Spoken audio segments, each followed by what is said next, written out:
Good morning, Knicks Nation. Today is Monday. It's the 31st day of October 2022. I hope that you had a good and healthy and safe weekend and that you and your family enjoyed your weekend this past weekend. Happy Monday to you. I hope that the needs of you and your family in terms of food and shelter, clothing, as well as health are being met today. Blessings upon those that work in the healthcare field and the first responders whose job every day it is to save lives. Blessings also upon those that pick up garbage for us to keep streets and sidewalks and parks and highways clean. And those that make deliveries for us of things like mail, food, and water for our convenience and survival. Double blessings on the men and women that are out here trying to help rescue, deliver, and recover the teenagers and the children who are the victims of child molestation and pedophilia in every state in the United States and in every county in every state in the United States. Also, double curses on the perpetrators of those who are the ones that are arranging for pornography, child pornography, prostitution, child prostitution, human trafficking, sex slavery. Double curses upon those perpetrators and those perverts and those who are creating the market for this multi-billion-dollar peddling of flesh. Finally, blessings upon the homeless. Nearly 600,000 men, women, and children on the streets of the United States of America right now, and millions around the world in similar or worse conditions, and blessings upon them, for theirs is the kingdom. There was a basketball game last night. The New York Knicks played the Cleveland Cavaliers and lost 121 to 108. Now, let's go into the game. Then we'll talk overall about what this means to the New York Knicks. We talked yesterday about what the Knicks needed to do to win this game. One of the things that I take for granted from the Knicks is high-level defense. I take that as a Tom Thibodeau hallmark, as his stamp. If he doesn't do anything else, he teaches the team and demands from the team a high level of defense. So now, to start the game, we also knew that Donovan Mitchell was going to be hyped for this game. After all some of the trade movements, and he himself coming out and plainly telling anybody that would hear that he thought he was going to be a New York Knick this summer. Okay, that he was surprised he went to Cleveland. And, being from the New York area and always showing out against the Knicks, he was particularly going to be hyped. We knew he was going to come out like gangbusters, and he did, of course. So the Knicks withstood the initial onslaught from Cleveland. They came out the box shooting threes like nobody's business. And I kind of figured that would be the case. But I also figured, generally speaking, when a team shoots hot like that above their average, which Cleveland did, that eventually the averages always come back and they'll return to the mean. What I mean is that if as a team they shoot 32%, let's say from three, and they come out the box shooting 60%, eventually that's going to cool down and they're going to come back to where the 32% would be the average. So they would cool off. So I wasn't worried about that first quarter onslaught. And the Knicks withstood it very well. Matter of fact, they outplayed Cleveland for 3 quarters. By the time they got to the third quarter, Cleveland was missing those 3-point shots, and I was very confident the Knicks, and then from last year, if you recall, the Knicks were notoriously bad in the third quarter. And so when they had a 9-point lead after the third quarter, I felt very confident because Cleveland had initially put all their jets on and it was going in full, all cylinders. Knicks withstood that. Knicks came back. Knicks were in the lead. I was very confident. I thought Jalen Brunson would be able to attack Donovan Mitchell. He started off doing that. I thought that would be the case, and he started off attacking. R.J. Barrett was hitting his 3-point shot, which is an excellent sign. Barrett usually starts off slow, and then even within the game, he starts off slow, and then he ends up stronger at the end of the game. He started off very well today, this game, and so I was like, well, he's going to close in the fourth quarter. He's going to close good, so all of that was boding well for the Knicks. But then the fourth quarter came.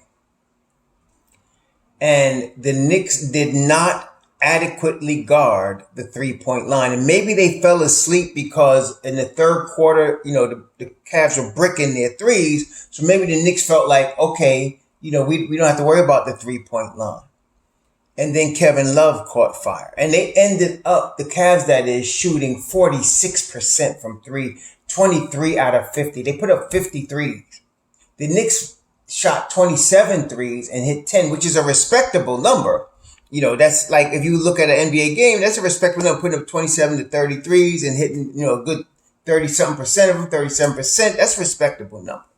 But the Cavs shot unbelievable. Now, part of that is Kevin Love was on fire. 9 of 14 from the field, but 8 of 13. That means out of his 14 shots, he shot 13 threes and hit 8 of them. Okay, ridiculous. He ended up with 29 points. Mobley, was 0 for 2, but this dude, Dean Wade, was 6 of 8 from the 3-point line. He was getting open looks and knocking them down. Donovan Mitchell was also 8 of 13 and ended up with 38 points. There should have been a defensive adjustment when they started hitting those threes. Kevin Love hit at least 3 of his made shots from the same spot. That can't happen. You can't do that. You can't allow somebody to go to the same spot and hit that shot over and over again. Okay.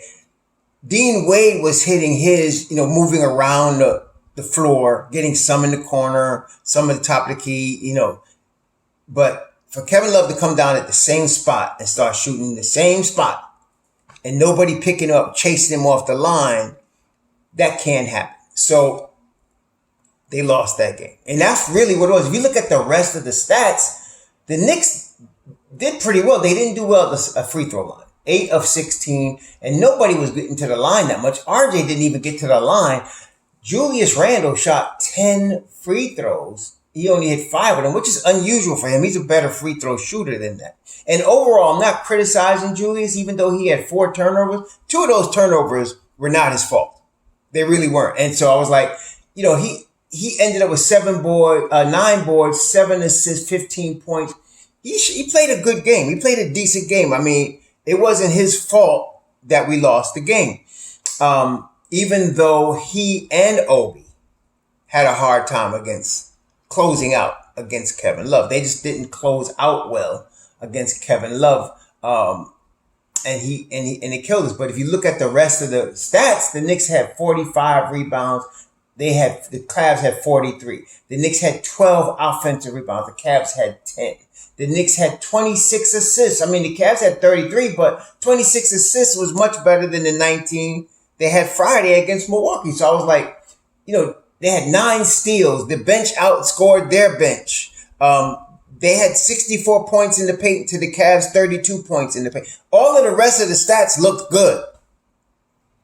They just didn't close out on the 3-point line, and it cost them. Now, overall, if you guys remember, I said before this season started, looking at the schedule, if they can get the first 10 games and be 500, we'd be in good shape. Some of y'all took that to mean I thought they were going to be a 500 team for the season. No, that's not what I meant. I meant to start the season because the Knicks notoriously start off relatively slow. As I said, defensive-oriented teams generally do. And then the Knicks, especially with Tom Thibodeau, they'll pick it up after 30 games. They'll start to get better. They don't get worse. They start to get better later on as the season goes on. That's their MO. So I felt like if they could start the season off 500, we'd be in very good shape, for the rest of the season. There's going to be a point where they're going to, obviously, if I'm telling you they're going to win 45 games plus, which I still believe, they're going to play better later on. So I'm not taking this game or the Friday loss or any loss at the end of the world and we need to make drastic changes and all that. No. What they need to do is pick it up on the defensive end. Particularly, they need to stop drives into the paint and they need to close out on 3-point shooters. Period. End of story. That must improve next game. No doubt. No question. Which I am very confident with. Sunday to the next game is Wednesday. You at home against Atlanta. So you basically have 2 practices and a shoot around. At least to make sure your defense can get shored up. they must get this right immediately. Okay, so they cannot have that happen again. Now, of course, Friday you have Trae Young, Leprechaun can shoot the three, obviously, and they got other, DeAndre Hunter, they can shoot Atlanta. So they're known to be able to shoot with those type of guys. They got with DeAndre Hunter, like I said, the Leprechaun. They got DeAndre Hunter. They got they had Gallinari. They don't have him anymore, but they have. Let me see. Look at this stuff again. The depth here. Of course, they got DeJounte Murray. They got John Collins who shoots the three. DeAndre Hunter who shoots the three. Now they usually have Bogdanovic, but he's hurt. They don't have him right now. But they have Bogdanovic is hurt. He's out. But they have DeJounte Murray, Trae Young, DeAndre Hunter, Don Collins. All of those cats shoot the three. They get Justin Holiday. He's a good shooter from the three. Okay, so they can't. The Knicks got to shore up this defensive issue. This should not have been an issue to start the season. That's my only alarming thing about what we saw yesterday. I am disappointed that they did not close out on those 3-point shooters, particularly when you started seeing Kevin Love hit three from the same spot. There's just no excuse. You have to get that done. And I know Thibodeau, you can see, of course, his face tells you everything you need to know. He's very upset about that, as he should be, as the Knicks should be. Now, the thing is that we played both Milwaukee and Cleveland again in November. Actually, if I'm not mistaken, the Milwaukee game is the 30th of November. The Knicks played the Milwaukee Bucks the 30th of November. They play Cleveland again. I think it's like December 4th, like in that same week. So they got those two. They got to play those two again very soon. So, and Obi Toppin mentioned it. He mentioned, we get them again.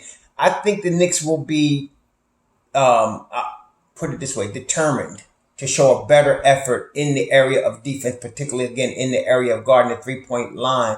They play Milwaukee on the 30th. Yes, they got Cleveland at home on December 4th. They got Milwaukee at home on November 30th.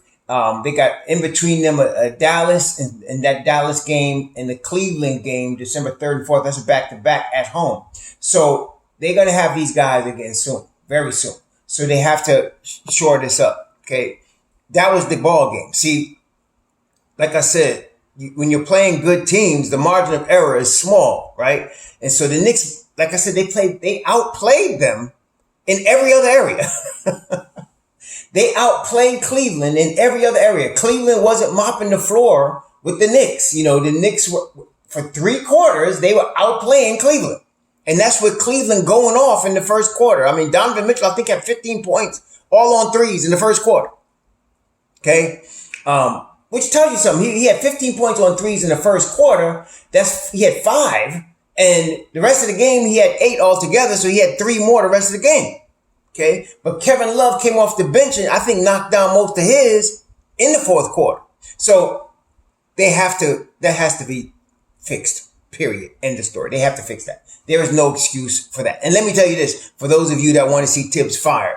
If he doesn't fix that, he's going to get fired. If they just keep allowing teams to have 3-point clinics on us, don't have to worry about it. By the All-Star break, he'll be fired. But I don't think that's going to happen because that's not going to happen. He will play whoever he needs to play to make sure that doesn't happen anymore. I'm very confident in that. So, which brings me to Evan Fournier. So, Fournier was 6 of 9 from the field, 3 of 5 from 3. He scored 16 points. But his defense was horrible. Now, I've seen a lot of people in Twitter and on the comments and on KOT last night talking about how horrible Obi's defense was. I don't know what you guys are seeing. Obi did get beat by Love, but so did Julius. Love was killing everybody because nobody was closing out on him the way they should. So yes, Obi did not have a good, but somebody said Obi's been playing bad defense all season. Go get a pair of these, man. Obi's been playing good defense. He has. Okay. And if I'm going to nitpick about Thibs, and I'm tired of trying to question his lineups because it is what it is. You know what he's going to do. But I really felt like Cam Reddish, and I said it before the game, I felt like Cam Reddish should have closed that game yesterday in place of Evan Fournier. His defense was much better than Evan Fournier. Cam was at least closing out on people. Okay, losing his length very well, and he's been doing that all season. Okay, so in Mob Deep, like yesterday, let's see, 26, 33. They scored 42 points. In fact, it was brought out during the course of the game that the Knicks bench is the second highest scoring bench in the NBA. Okay, I told you they're going to be top 5 in the NBA, and they are. Okay, so I felt like two things: Reddish should have closed, and perhaps Thibs should have leaned a little bit more on the Mob Deep at the end of the game yesterday. Quickly, he didn't shoot well. He hasn't been shooting well this year, honestly. If RJ was shooting the way Quickly is shooting, some of y'all be calling for RJ, to be traded. Because Quickly ain't been shooting well. RJ came back from his, and RJ been shooting well from the foul line whenever he gets to the line. I think Quickly has missed more foul shots in these first 6 games this year than I seen him miss all of last year. Because this cat is usually automatic from the foul line. So I don't know what's going on, but he's got to get this straightened out. D Rose, I can't expect more from D Rose than what he's given. Last night, that game, he played 14 minutes. He only scored 7 points, but he's efficient. 3 of 5 from the field, 1 of 2 from 3. You got to play him in that range, that 12, 15-minute range if you want him to be good. And I think D Rose also is going to get better as the year goes on. And you want him to be fresh for the end of the season. Hartenstein was hustling, man. That's the thing about him. He's not the most athletic guy in the world, but the boy hustles. 27 minutes yesterday, 6 of 10 from the field, 9 boards, 5 on the offensive end. He had 5 offensive rebounds, and Mitchell Robinson had 6 offensive rebounds. They did work on the offensive board yesterday. They really did a good job, both of those guys. And that's what you want from that tandem. See, Mitch Rob was in foul trouble. Look, there were 3 stupid foul calls against Mitch Rob. I'm like, what is it? They trying to get this boy? Well, what are they doing? I don't know what the refs are doing, but that was that. So he had 5 fouls. Hartenstein had 3. Somebody would ask, well, what about playing Sims? You don't play Sims just because these guys are in foul trouble unless they foul out. They didn't. You got 12 fouls between Mitch Rob and Hartenstein. And you guys know Thibs ain't going to call on Sims till later in the season. Somebody's going to get twisted ankle. Somebody's going to miss a game. Now you're going to see Sims, right? But the same with Deuce. Same thing. Now, if they keep not guarding the 3-point line, you might see Deuce sooner than later. If they keep not guarding the 3-point line. I'm looking for I'm talking about big-time improvement on that against Atlanta on Wednesday. I'm really looking for some big-time improvement there on that 3-point line defense. And I keep mentioning that because that was bothering me because it was like you can't in the NBA let a guy keep coming down to the same spot and hitting, and it's almost like he's telling you where he's going to shoot from. Anyway, Cam Reddish had 7 points. He played great defense. He played 16 minutes. I felt like he should have played more. Obi Toppin played 15 minutes. He had 9 points. He was actually shooting very well, running the floor like you get from Obi. Again, not closing out well on Kevin Love. Cost us him and Julius Randle. I'm not going to beat up Julius Randle or Obi because that should have been a team thing. Like I said, I think they've both been playing much better this year, both of them. And so I'm not going to break on them that much. Jalen Brunson at the end of the game, though, he had 7 assists. He had 16 points, but he shot 8 of 19. He was not very efficient. He did not command. And that's why I was confident at the end of the third quarter that the Knicks would win this game because of Jalen Brunson and because Jalen Brunson is a point guard. Generally, when you have a real point guard like Jalen Brunson is, what you can expect is execution. That's big time. So you got to execute offensively. You got to execute your plays. You got to execute the closing. That's what the point guard does. One of the things he does. And Jalen Brunson has been doing that for the Knicks. So I was very confident he would do that against Cleveland, especially going into the fourth with a 9-point lead. But he didn't. They weren't very efficient yesterday. They weren't very efficient yesterday at all. So Cleveland was the better team. Right now, Cleveland is the better team. Like I said, I don't expect that to be the case later on in the season. I give it to them now. They're the better team. Just like Milwaukee was the better team. Period. Better team. But in both games, as we saw, the Knicks had a chance to win both games, which means even though those teams are better, they can't sleep on New York. Okay? So I'm just still sticking with both of what I believe and I'm not just trying to be stubborn. I'm telling you, the Knicks are going to win 45 games minimum this year. if I can get 5-5 at the end of this first 10 games, I'm happy. Okay. So we got Atlanta on Wednesday. Wednesday at 7:30. We got Atlanta Wednesday at 7:30. Okay. The Knicks and Atlanta always battle, man. Since the Atlanta's been Atlanta, since they back in the 70s all the way through, it's always been a dogfight with the Knicks against Atlanta. So that's given, and especially with our recent history with them beating us in the playoffs 2 years ago, with the Leprechaun going off and bowing and making us look bad at MSG. This is the rivalry right here. So I'm expecting again major league effort from the Knicks, major league improvement on the defensive end, particularly closing out on threes. And like I said, if Thibodeau is going to make any lineup changes, it's going to be geared based on defense. There's no way you can just, not play high-level defense on the top Thibodeau coach team, particularly coming off a 37-win season. No. So we're going to see what works out. The only change I can see him really making in the first part of the season, if he was going to make changes, which he rarely does, is to take Fournier out of the starting lineup and replace him. Now, if Grimes was healthy, I think it would have been done by now. If Grimes was healthy, but he's not. So we got Cam Reddish.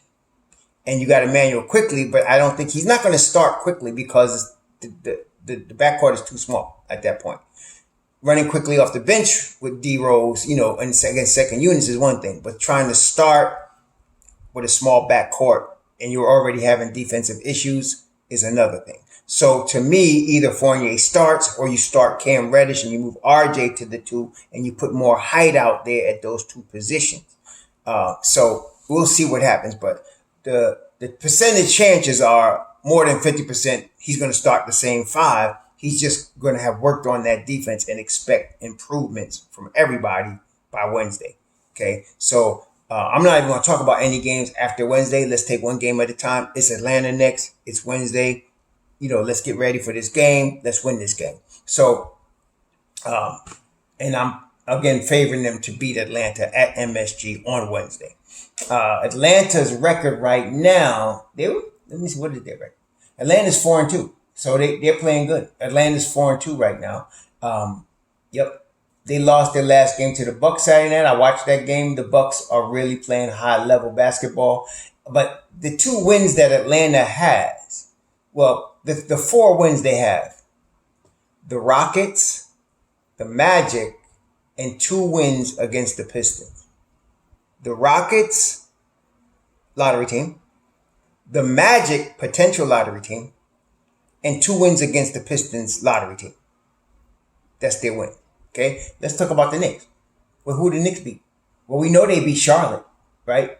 We know the Knicks beat Charlotte. The Knicks beat Detroit, Orlando, just like them. But the Knicks beat Charlotte. So both of us have had trouble against winning teams.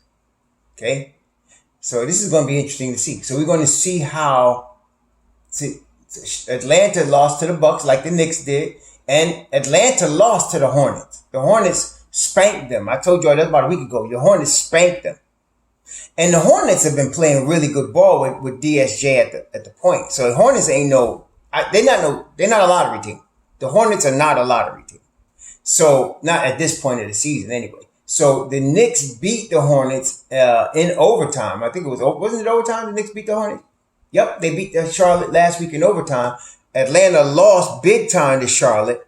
And so other than that, the records are very similar against who they beat, sorry teams. So we're going to see how this works out. I like our chances against Atlanta. And I'm expecting, hopefully my expectation will not be disappointed. But I'm expecting greatly improved perimeter defense against Atlanta. I'm expecting greatly improved perimeter defense. So we'll see what happens. But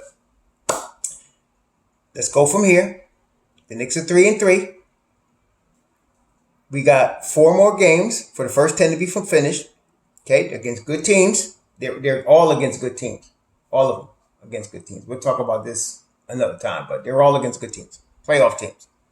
So can they go 2-2 in the next 4? I don't know. But they could beat Atlanta on Wednesday. Put it that way. And we'll take it from there. All right? Y'all enjoy your Monday. Be safe out there. Shalom.